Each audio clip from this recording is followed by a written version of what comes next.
किसानको एउटा गल्तीले लाखौंको नोक्सानी। यदि तपाईँ गाई भैँसी बाख्रा वा बङ्गुर पालन गर्दै हुनुहुन्छ भने यो गल्ती नगर्नुहोला।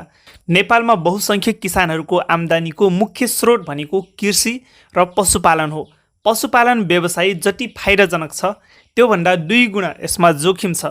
महामारी, दुर्घटना, प्राकृतिक प्रकोप, आगलागी जस्ता विभिन्न कारणले वर्षेनी ठुलो सङ्ख्यामा पशुधनको क्षति हुने गर्छ। बेला बेलामा आउने African swine fever, lumpy skin र पिपिआर जस्ता महामारीले सानादेखि ठुला किसानलाई धेरै दुःख दिने गर्छ।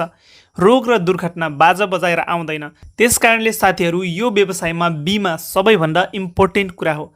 चाहे तपाईँ एउटा पशु पाल्नुहोस् वा 100वटा पाल्नुहोस्, बिमा अनिवार्य छ साथीहरू।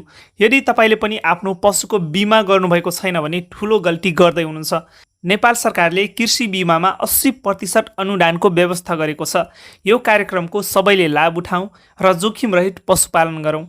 यो भिडियोलाई धेरैभन्दा धेरै सेयर गर्नुहोस् ताकि कुनै पनि किसानले आफ्नो पेसाबाट विस्थापित हुन नपरोस्।